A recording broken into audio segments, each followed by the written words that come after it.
Yes, like you rightfully put it, Ayub, and as we eagerly wait to see what the report holds, that should be presented to the president tomorrow, and of course hitting the public scene on Wednesday.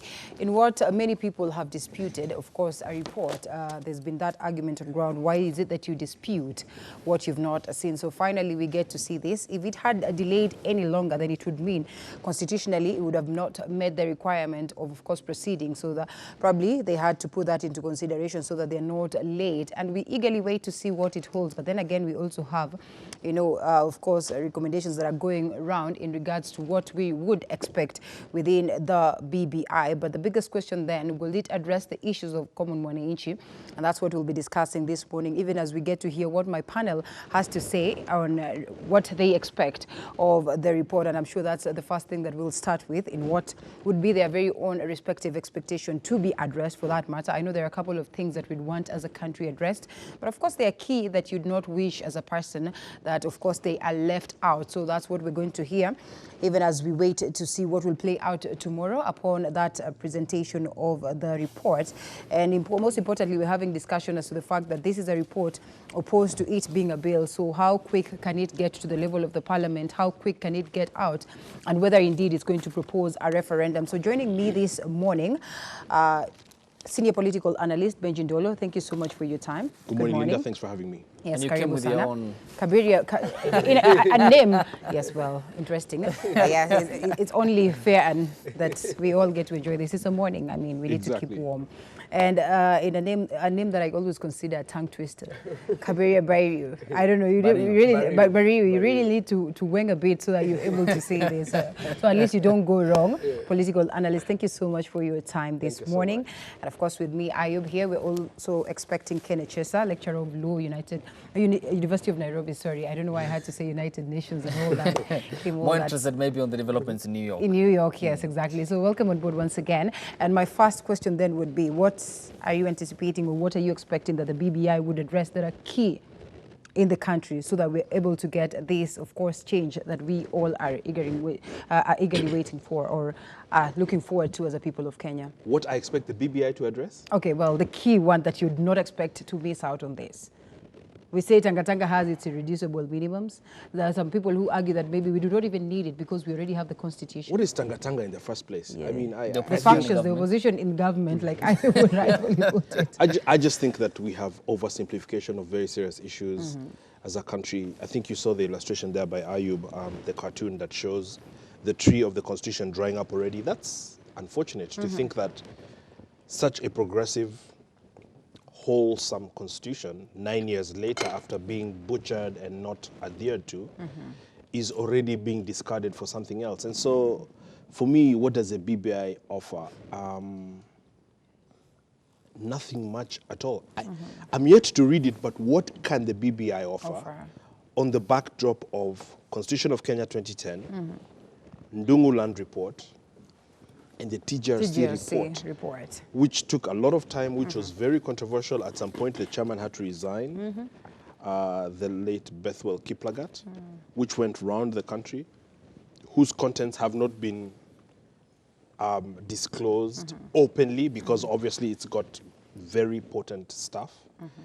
And so, Linda, on the backdrop of that, it's like saying, here's a Mercedes, here's a Volvo, here's a wheelbarrow. What do you think about the wheels of the wheelbarrow? All right, TJRC, he brings it board, which is likely to loop in, of course, the key figure of the BBI task force as it stands today, that is Haji. I mean, what would you say then you expect amid all these keynote points that he has pinpointed? Well, thank you so much for having me today. And let me start clearly that the BBI had 9-point agenda. And I'm sure that when they were going around collecting the views from various stakeholders, those are the things which they were really focusing on, from the national ethos to inclusivity and all that, those issues. But now, when it comes now to the expectation on tomorrow, BBI has taken more of a political angle than even now things which are citizens-driven. So I want to imagine that the committee for the BBI, apart from maybe being assumed it's independent or they collected independent views, they have some masters who are maybe trying to do like puppeteering and trying to say, now, this is the thing and this is the thing not to say, and this is the thing not to present. I'm saying this because even we've seen some people who are insiders of the government going around campaigning for BBI report, which is still not open. Yes. And you cannot say you oppose or you support something which you really don't know, meaning that there's some inside information which is already leaked out. And when information is leaked out, meaning that there's something which there's been a lot of manipulation. So first, my expectation would be, let the BBI be something which will strictly focus on the 9-point agenda as opposed now to the political space, whereby it's assumed they want to expand the executive just for the interest of few. As we look at that, do you suppose it would surprise us positively? Well, I know they will have some, both the positive and negative surprise, depending on which side of the political space you're aligned to. Right. Yeah. Okay. Would you allow me to ask Kaberia a simple question? Yes, please. He talked about national ethos, inclusivity. Have you Electoral read justice. Yeah. Have you read Article 10 of the Constitution of Kenya? Article 10 of let me know what the Article 10 states. But Article 10 basically talks about exactly what you've talked about. Yeah. And if maybe when we go to break, I'd be happy to open. I usually have. I should be having it. Yeah, You know, just if yes. you look at Article 10, it's exactly what he's talking about. And that's why, to me, this is a big It's more or fuss. less So the same in other thing. words, we have By the way, it's a key pillar of the Constitution of Kenya. We have outlined issues that are within the Constitution for a task force to undertake. Absolutely. Article 10 is a key pillar, just as Chapter 6, etc. The same reason as to why many Kenyans have been calling for the need for the full implementation of the Constitution instead of embarking on another political process. But let's hear from what the opposers or those who have been having the divergent view regarding the Building Bridges initiative, the task force and the principals have been saying over the weekend and last week regarding, of course, the laid out expectation of the BBI report, which is set to be handed over to the president and the opposition chief Raila Odinga tomorrow Tuesday. Hiyo Bluebird ibadilisha initiative.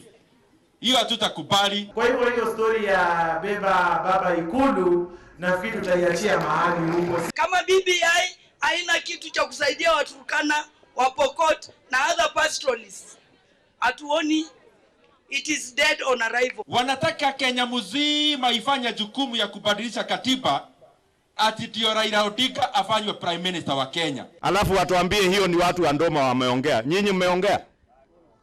So we want to tell them, even as you look at changes, they must reflect the wishes of the people of Kenya. All right, those are some of the opposers to the Building Bridges initiative. And of course, from the onset, we have seen names coined out or crafted for that. More or less what the Member of Parliament for Kiharu constituency, Ndindi Nyoro, did say. Bendy, if I may come to you then, the date is set tomorrow.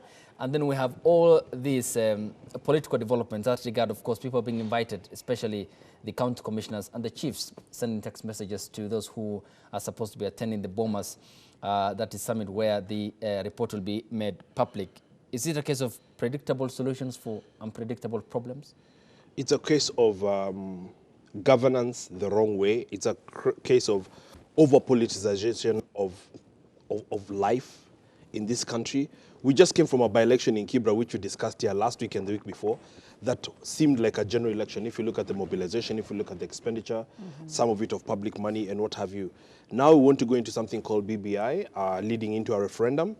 And in a month, we're in the year 2020. So obviously, officially, campaigns for 2022 will begin one calendar year from next month. How can you build anything in a country, in any country, not just Kenya, with that kind of political climate? Allow me to just read here Article 10, which I was just telling the young man here. The national values and principles of governance in this article bind all state organs, state officers, public officers, and all persons whenever any of them apply or interpret the Constitution, enact, apply or interpret any law, make or implement public policy. The national values and principles of governance include 2A, patriotism, national unity, sharing and devolution of power, the rule of law and democracy, and participation of the people. B, human dignity, equity, social justice, inclusivity, inclusiveness, equality, human rights, non-discrimination, protection of the marginalized. C, good governance, integrity, transparency, and accountability. And D, sustainable development. It goes further at Article 11 into culture. You can see, and we've talked about this here before, Linda, and thank you, that's your phone we'll look at. You can see, and I've said it often because I work in policy and I look at data all the time. Not many leaders have even read the Constitution 9 years on. let alone experts like Kaberia. People have not read the Constitution and internalized it. So sometimes when you go to court, you will see a few judges or a few government functionaries, just a few, that always have a copy of the Constitution of their desk to reference back. I've advised many key figures in government, and many of them you find they try to have a team or themselves that reference back. It's astounding to me that people have not read the Constitution. That's why we're in the situation we're in today, where you have the kind of governor we have running Nairobi, where you have the kind of governor we have running Migori, where you have the kind of discussions that we have around. I looked at something called a corruption report tracker, and I'll share it with you in the course of this broadcast. It's amazing, Linda, that this country has not even shut down yet. The level of theft that you've seen discussions around the port last week. Everything is in the billions. How is BBI going to help that? Yet milk, farmers are selling milk at 17 shillings, retailing at 60 shillings. How is BBI going to help farmers? A difference of about 43 shillings. Exactly. So you're just increasing poverty and channeling resources to the top 1% elite, the owners of Kenya, so to speak. So in that and regard, always mobilizing and whipping and whipping and whipping people.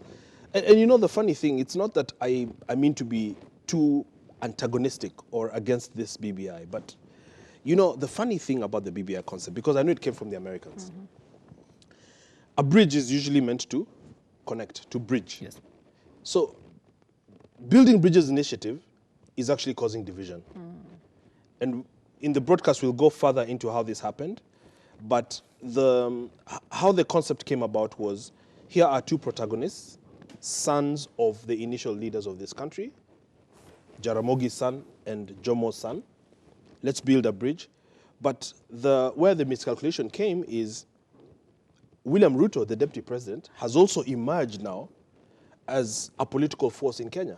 And as a matter of fact, why this is a malfunction of sorts is because William Ruto is actually quite popular in central Kenya, where the president comes from, where the youth are disillusioned and angry at President Uhuru for corruption, for lack of delivery of services, for such things as NYS, Youth Fund, and what have you.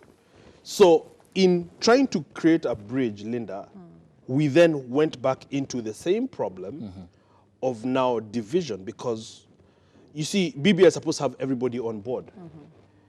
How is it going to be taken if the rationale is that William Ruto, the deputy president, helped make Uhuru Kenyatta the president? And now this is a tool to block him. And I'm not here to argue for him, because William Ruto is his own worst enemy. He's done things himself that have ostracized him from many right-thinking Kenyans. The over-aggression, the theft, and what have you. And so, to me, this is like not a solution to anything. The solution, because you'll ask what's the solution therefore, the solution lies in implementation of Constitution 2010.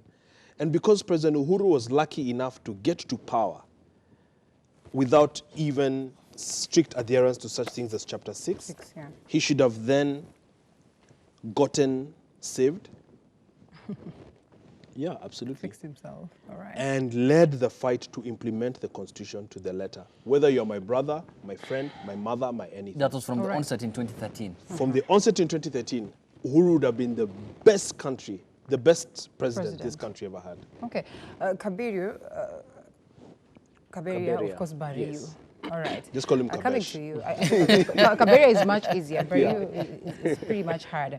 When you listen to what Benji brings on board, you know, facts and figures placed on the table, and the fact that even before we have read the details of the BBI, of course, with all these leakages that we're talking about, there are highly likelihoods that, of course, it's going to be disputed. It's already being disputed as it is right now. What then are the likelihoods of it sailing through, looking at the fact that the people who are fronting it are key figures also politically, and they enjoy huge support? And in the event that it does, with all the flaws that we are talking about, what is left of us as a people of Kenya? Where will it place us? Well, thank you so much. Let me start by thanking my senior brother here for the way he has been able to bring the facts and figures on the table. And as you're saying, that's now the right standing and the true standing of things as things are right now in Kenya. But now looking at the expectations and where the Kenyans stand, let's look at maybe what's happening right now. We have seen within government itself, there's a lot of opposition. He started by asking what is Tanga-Tanga, and the answer was Tanga-Tanga is now opposition within the government. And we've seen alignment already taking shape that we are not supporting BBI and we are supporting BBI. This is because of the article whereby it's assumed that there will be expansion of the executive to include the position of the Prime Minister. And that's what now is bringing the threat to the people who have presidential aspirations, specifically DP Ruto. Because when you look at what happened during the Grand Coalition, when you had the position of Prime Minister, when Raila Odinga was the Prime Minister, it was very a powerful key in the government. And at even some point, there was even conflict between the Prime Minister and the presidency. We heard of the Nusumkate, the Mkeka thing, the carpet thing, and all that. So there's that situation whereby there's no clear separation of power. And it's still assumed that whoever, if this is something which will be fronted, and the government has put a lot of machinery. When I talk of government, I mean the presidents and the president and his men. We have seen Karanja Kibicho standing clearly and trying to bring in some intonation that is really against some candidates. And let me say William Ruto. So my thinking is that the government, there will be a lot of oppositions, and we have already started seeing it. One aligned to the DP Ruto, and the other one which is pro-Raila and the pro-Uhuru. But I want to say that this is coming at an interesting time when you're also thinking of the general elections in 2022.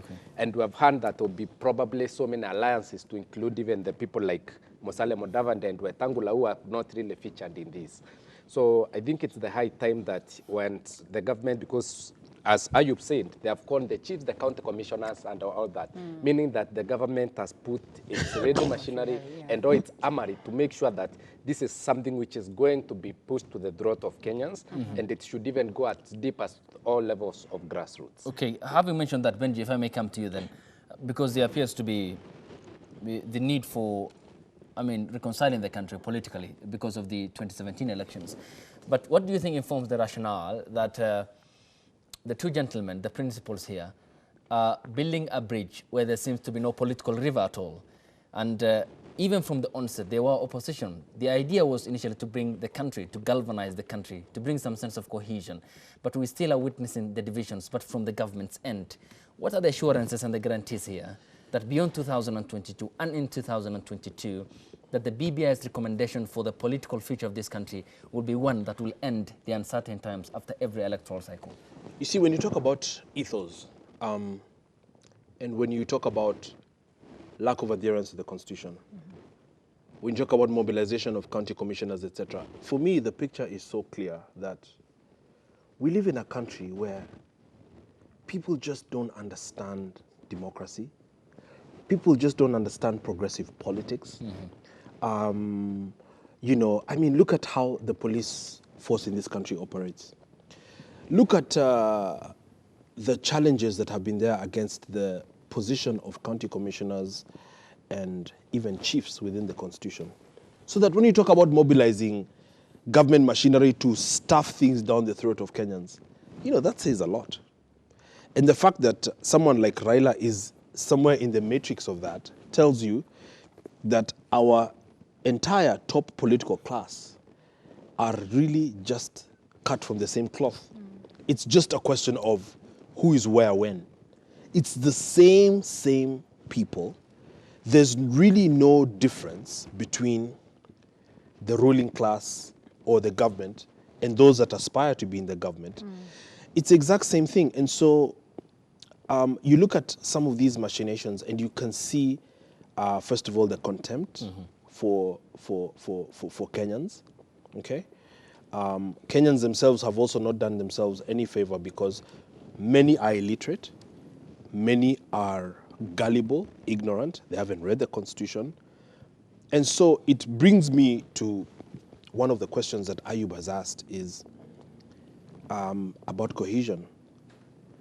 But how do you have cohesion in a country where you have no distribution of resources, you have no opportunities, and you have looting?